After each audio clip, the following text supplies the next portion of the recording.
E mais, as decisões da Corte podem anular as decisões do STF e mandar o Brasil indenizar as vítimas dos abusos, como as pessoas que são vítimas, antes eram manifestantes, agora são vítimas do 8 de janeiro, porque estão sendo vítimas dos abusos do STF. Gente, é pouca coisa ou não é? E uma coisa é fato, se a OEA resolveu parar para prestar atenção ao Brasil, é porque a coisa tá feia mesmo por aqui, viu? E o fato de o Pedro Vaca já ter se manifestado agora, ontem, sobre a situação do Brasil nesta terça-feira, mostra que existe uma preocupação real em relação ao que ele está ouvindo e vendo aqui no Brasil. Fala pessoal, sejam bem-vindos! Começando mais um vídeo recheado de informações importantíssimas. Mas antes, inscreva-se agora mesmo no canal, deixe o seu like e compartilhe esse vídeo com o máximo de pessoas. Assim você vai estar me ajudando demais.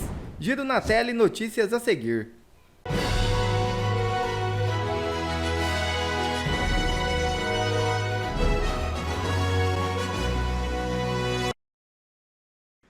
Eduardo Bolsonaro. Sem a ajuda da USAID, Lula reconhece derrota em 2026. Deputado rebateu a provocação do petista ao ex-presidente Jair Bolsonaro. O Pleno News repercutiu nesta quarta-feira uma provocação feita pelo presidente Lula a Jair Bolsonaro. Ao comentar as eleições de 2026, Lula, que não falou em tentar a reeleição, disse que passará a faixa presidencial a quem vencer as eleições de 2026 e não fugirá para Miami. O deputado federal Eduardo Bolsonaro, imediatamente, publicou um comentário sobre a matéria em seu perfil na rede social X. O parlamentar afirmou que Lula já está reconhecendo a derrota por saber que não terá o apoio da Agência dos Estados Unidos para o Desenvolvimento Internacional, a USAID, em razão do retorno de Donald Trump à Casa Branca. O presidente americano foi marcado no post de Eduardo. Mas e aí, já me conta aqui nos comentários, vocês gostaram da resposta de Eduardo Bolsonaro? E o que você diria para Lula? Comenta aqui no vídeo. E o enviado da OEA avalia como impressionantes as denúncias de censura no Brasil. Durante missão ao Brasil, o relator da Organização dos Estados Americanos para a Liberdade de Expressão, Pedro Vaca Villarreal, classificou as acusações apresentadas por congressistas de oposição como impressionantes. O encontro ocorreu nesta terça-feira 11 no Congresso Nacional. Os relatos apresentados incluem denúncias de violação aos direitos humanos, com destaque para os que os parlamentares classificam como práticas de censura originadas do sistema judiciário. O tom dos relatórios é realmente impressionante, disse Vaca ao portal Metrópolis, que completou: temos que analisar isso com calma. Para tudo o que está fazendo, porque o relator da OEA, que veio ao Brasil para investigar a censura e os abusos do Moraes, afirmou que as denúncias são impressionantes. Gente, e não é só isso, é melhor do que isso. Ele disse ainda que ele não endossa o comunicado que o STF fez para a imprensa sobre a reunião dele mesmo com o STF. Ou seja, ele deixou o STF preso na parede com o pincel na mão. Ele tirou a escadinha. Isso aqui, gente, é inacreditável de tão bom, então senta aí, pega a sua pipoca que eu vou te contar 3 coisas desse vídeo. Primeiro, o que é essa visita da OEA ao Brasil? Em segundo lugar, você vai ver a manifestação do relator que diz estar chocado com as denúncias dos abusos e eu vou te mostrar o vídeo disso. E em terceiro lugar, você vai ver que ele não endossa o que o STF andou dizendo, deixando aí o Barroso e o Moraes totalmente desamparados. Então bora lá entender. E antes de eu te mostrar esse vídeo bombástico do próprio relator da OEA falando o que ele achou aqui das denúncias, vamos começar pelo primeiro ponto, pelo comecinho. O que é a OEA e o que ela está fazendo aqui no Brasil? Gente, a OEA, a Organização dos Estados Americanos, é um organismo internacional que reúne os países do continente americano com o objetivo de promover democracia, direitos humanos, segurança, desenvolvimento na região. E existem 2 órgãos que fazem parte do Sistema Interamericano de Proteção aos Direitos Humanos no âmbito da OEA. Esses 2 órgãos são, o primeiro, a Corte Interamericana de Direitos Humanos. Ela julga como um tribunal as violações que os estados cometem contra direitos humanos, como a liberdade de expressão. Mas antes de um caso ir para a corte, ele precisa passar pelo segundo órgão desse Sistema Interamericano de Proteção aos Direitos Humanos, e esse segundo órgão é a Comissão Interamericana de Direitos Humanos, que é uma espécie de braço executivo do tribunal, da corte, e faz a investigação.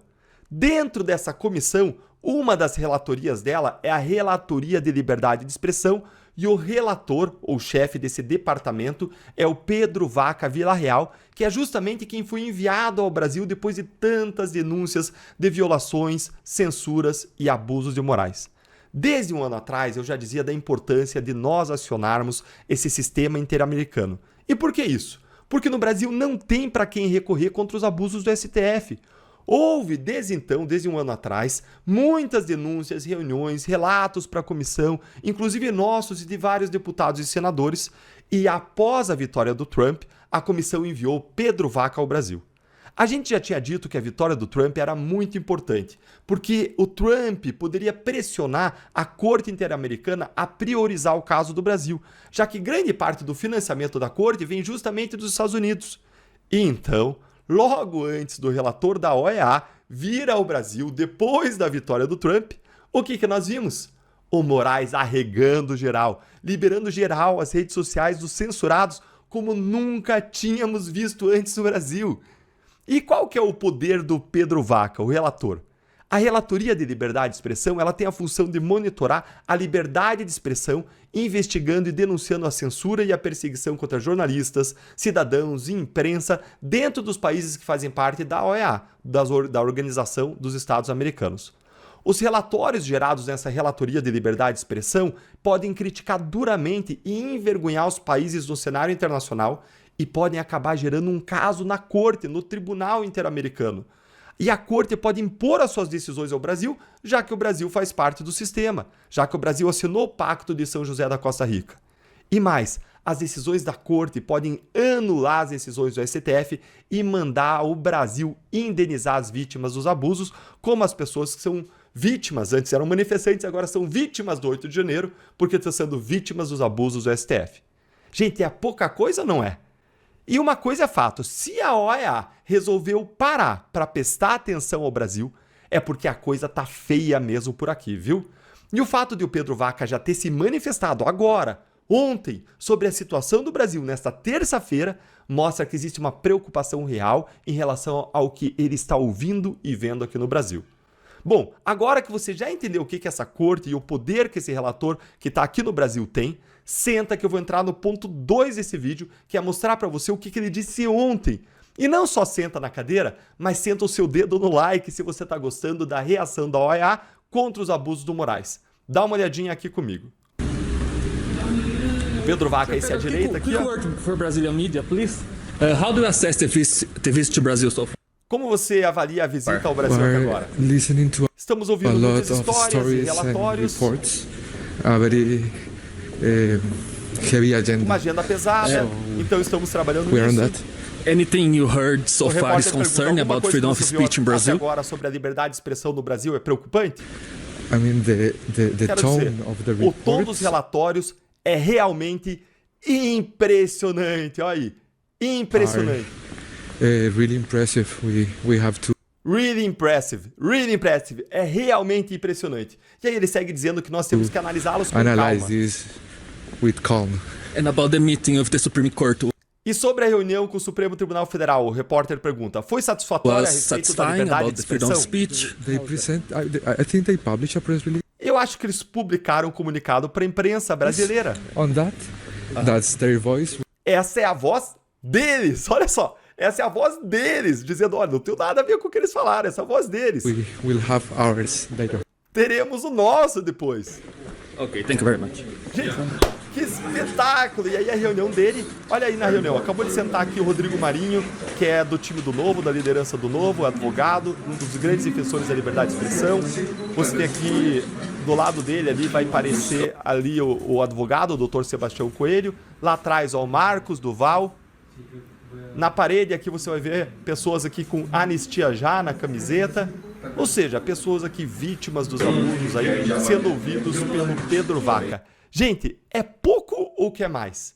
Então o relator especial para a liberdade de expressão da OEA, o Pedro Vaca, ele confirmou que o que ele viu no Brasil é simplesmente impressionante. Ou para usar as palavras dele, é really impressive. Não é usual esse tipo de comentário, mas ele não se conteve. O que você acha que deixou a OEA de olhos arregalados, o Pedro Vaca assustado? Conta aí pra mim nos comentários. pode desabafar, porque tem bastante coisa que deve ter deixado ele de cabelo em pé. Eu quero saber a sua opinião. Olha, gente, o relator, ele não entrou em detalhes, mas a escolha das palavras diz muito, você não acha? A declaração foi dada depois de reuniões com os parlamentares que denunciaram todos os abusos do STF contra cidadãos brasileiros. Até a família do Crezão, preso político que faleceu na prisão, foi apresentada ao relator. E preste atenção em como ele deixou o STF com o pincel na mão, preso pelo pincel na parede sem a escadinha. O relator esteve com o presidente do STF, o Barroso, com Alexandre de Moraes, na segunda-feira, mas ele não endossou o comunicado oficial que foi divulgado pelo próprio STF sobre a reunião dele com o STF. Ele deixou claro que essa era apenas a voz deles do STF e que a OEA ainda vai divulgar o seu próprio comunicado. Em outras palavras, gente, o que ele parece estar dizendo aí nas entrelinhas é que a versão oficial não convenceu. E ainda bem, porque realmente não convence. Eu vou fazer um vídeo ainda hoje mostrando por A mais B como não convence. Então aciona o sininho das notificações que aparece aí embaixo no seu vídeo para você não perder os novos vídeos que eu vou lançar aqui. O que você acha que a OEA vai revelar aí no seu comunicado? Como é que você acha que vai ser o comunicado do Pedro Vaca para a imprensa? Tem gente na direita que está um pouco descrente, achando que tudo é um jogo de cena, inclusive as liberações das redes sociais nos últimos dias por Moraes, como uma forma aí de compor ou fazer um acordão para livrar Moraes, o que é possível, mas existem vários sinais na direção contrária, especialmente por conta dos ventos vindo dos Estados Unidos e de Elon Musk, que sofreu na pele os abusos do Moraes. Eu acho muito difícil que a comissão aí vá peitar o Trump e o Musk. Essa entrevista do relator da OEA te deu esperanças? Animou você um pouquinho hoje, nessa manhã? Então curte o vídeo e é importante dizer que eu sei que tem muita gente da direita que está bastante desconfiada dessa visita aí do Pedro Vaca por conta de posicionamentos anteriores. E ter um certo nível de ceticismo é saudável, sim, para a gente poder gerir bem as nossas expectativas e não se frustrar lá na frente quando vier o relatório. Mas eu quero te dizer o seguinte, uma fonte próxima e segura me contou que o governo Trump, quando tomou posse, foi muito claro com a OEA. Ou vocês vão investigar e punir as violações à liberdade de expressão no continente americano, ou nós vamos cortar todo o financiamento de vocês. É simples assim, exatamente como eles estão fazendo agora com a USAID. Boa parte, então, do orçamento da Comissão Interamericana, da Corte Interamericana, vem dos Estados Unidos. Em 2023, o governo americano injetou ali mais de 7 milhões de dólares por meio de um fundo. Não é à toa, gente, que a visita ao Brasil esteja acontecendo apenas agora. Não é coincidência. Então eu não apostaria que o Pedro Vaca vá voltar lá para Washington e vá fazer um relatório aí passando pano pro STF, pro Moraes. E essa também foi a percepção dos deputados que estiveram com ele ontem, como Gustavo Gayer, Bia Kicis, Marcel Van Hatten. Todo mundo saiu da reunião com ele sentindo que ele realmente entendeu a gravidade do que a gente está vivendo.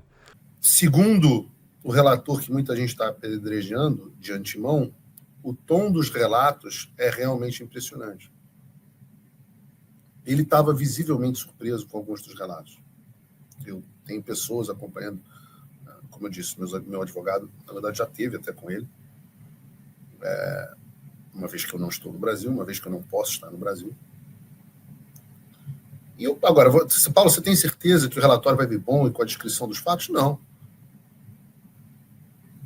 E isso, Paulo, e se o relatório vier uma bosta? Se o relatório apontar que não teve nenhuma violação à liberdade de expressão, se vier uma bosta, não vai mudar nada.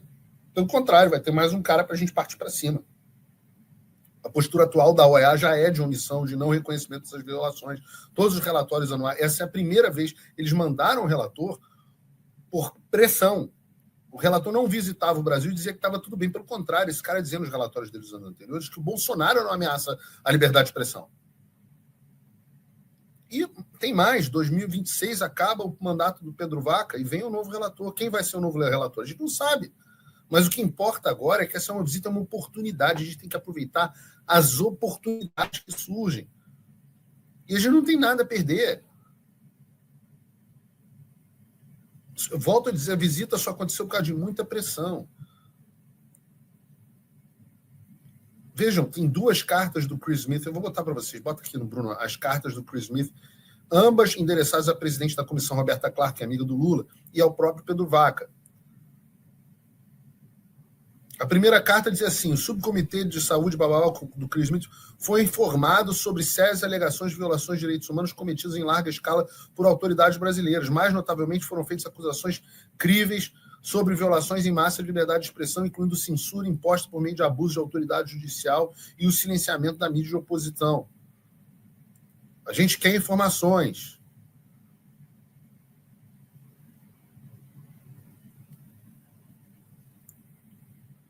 À luz do relatório, liberdade de expressão, a gente quer o monitoramento e coleta de relatórios relevantes ao acontecimento no Brasil. Solicito respeitosamente que vocês compartilhem. Além, por favor, informe ao subcomitê as medidas ou ações que o relator especial de liberdade de expressão tem adotado para lidar com a situação em curso no Brasil, quais as suas sugestões para enfrentar o problema. Essa carta é de maio de 2024. Lembrem que foi o mesmo dia em que ou a mesma semana, na qual eu estava testemunhando aqui no Congresso americano, justamente nessa subcomissão, justamente presidida pelo Chris Smith, justamente perante o Chris Smith, e fiz questão de falar da OEA no meu depoimento. Depois, o Chris Smith escreveram uma nova carta a Roberta Clark e ao Pedro Vaca, ameaçando onde dói, no bolso. A carta diz assim: em uma carta anterior, em 3 de maio de 2024, o deputado solicitou à comissão informações, Desde então, a situação no Brasil piorou consideravelmente, sendo evidenciado, em primeiro lugar, o bloqueio ilegítimo da plataforma X no país. Lembre que eu falei que foi um erro grave. E aí o cara ficou sem poder ignorar, com o senhor Moraes declarando sua intenção de restringir a liberdade de expressão política protegida por leis internacionais de direitos humanos. Embora os serviços da plataforma X tenham sido restaurados, só ocorreu após eleições e com a empresa sendo forçada a cumprir exigências impostas. Solicitamos, mais uma vez, que informem quais medidas foram tomadas para lidar com a situação. Apoiamos o mandato específico da Comissão de promover e proteger os direitos humanos, Também apoiamos, quer dizer, nós que damos o suporte financeiro, nós também estamos cientes do fato que os Estados Unidos é que fornecem anualmente os fundos suplementares para a comissão em apoio aos seus mandatos, especificamente ao relatório especial da liberdade de expressão e sua capacidade de emitir declarações e relatórios sobre o estado da liberdade de expressão na região. Considerando isso, esse trecho aqui, considerando isso, estamos profundamente preocupados com a utilização desses recursos, à luz da aparente falta de ação por parte da organização para tratar de questões urgentes, amplamente e corretamente entendidas como flagrantes violações de direitos humanos. Como membro da Câmara dos Representantes, é nosso dever exercer supervisão sobre o uso de fundos arrecadados pelo contribuinte americano, pagador de impostos americanos, incluindo os repassados ao relator especial. Ou seja, em novembro do ano passado, que foi quando essa visita foi parida, começou a ser planejada, o Chris Smith e os outros deputados falaram assim, não foi só o Chris Smith esse, foi o Chris Smith, a Maria Salazar, que eu termino aqui e vou encontrá-la agora, o Darrell Issa, que fez o projeto de cancelamento do visto do Alexandre junto com a Salazar, do Alexandre e companhia junto com a Salazar, e o Carlos Jiménez, que também é congressista lá da região que eu moro, de Miami. Ou seja, esses congressistas falaram assim, nós estamos pedindo informações, ou vocês trabalham, ou chega de dinheiro. E quem banca os caras são os Estados Unidos. Sem o dinheiro americano, os salários na Babesca dos caras comprometidos. Aí tem que demitir gente, como já me demitiram, o cara perde a vida na Babesca. Então não fica esperando boa vontade dos outros, não. A gente vai bater onde dói. Vocês sabem por que não deu para fazer o programa de ontem? Porque eu estou aqui com o deputado Eduardo Bolsonaro, com uma série de reuniões, vocês podem ver no Instagram, algumas delas, com pessoas estratégicas aqui em Washington. Uma delas com o deputado Chris Smith. Eu já falei isso algumas vezes, mas é importante. Ele é o cara que trata de direitos humanos no Comitê de Relações Exteriores. O papel dele é justamente em cima desses casos. Não recebeu muito bem.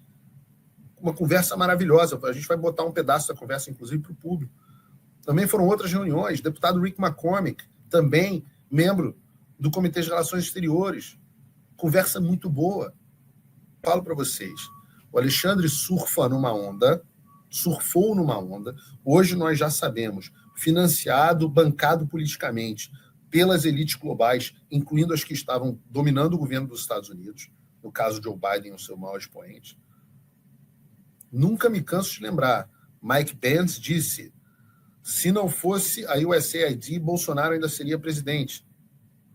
Eu diria para o Mike, direi ao Mike, ou disse ao Mike, não foi só isso. O governo Biden mandou o secretário de defesa, Lloyd Austin, para o Brasil para ameaçar os militares brasileiros. Mandou o diretor da CIA, Bill Burns, para ameaçar as autoridades brasileiras a não contestarem o trabalho do Alexandre em 2022. Mandou o Jake Sullivan, conselheiro de segurança nacional do presidente. Mandou a Vitória Nuland, Madame Golpe, para o Brasil, tudo em 2022. Era esse tipo de suporte que o Alexandre tinha para garantir que ninguém iria contra ele. Dinheiro, apoio e apoio internacional. Essa onda acabou. E o que começa a acontecer? A gente começa a ver os resultados. Eu digo para vocês que das reuniões aqui, as discussões, não é... Olha, posso adiantar para vocês, é possível que nós temos uma visita de uma delegação ao Brasil para avaliar também a situação de forma independente, inclusive botando pressão no relatório do Pedro Vaca. Talvez tenhamos. Talvez tenhamos muito em breve congressistas pedindo a aplicação da lei Magnitsky contra o Alexandre. Talvez tenhamos. Nesse momento, a nossa maior dificuldade a gente precisa convencer todo mundo para que as pessoas entendam exatamente o que está se passando no Brasil. Isso vai ficar extremamente claro quando vierem as denúncias contra o presidente Bolsonaro e contra mim na semana seguinte. Nesse ponto é muito bom eu poder sentar dizendo eu sou a vítima. Eu, um jornalista, sou a vítima. Isso não é uma perseguição puramente política ao Bolsonaro. Isso não foi algo que o Bolsonaro fez. Eu sou a vítima. Eu fui indiciado por ter reportado com precisão o que acontecia nos bastidores das Forças Armadas brasileiras. E todo mundo fica em choque. Então eu agradeço a posição na qual Deus me colocou. Deus endureceu o coração do Alexandre para que ele me colocasse nessa situação.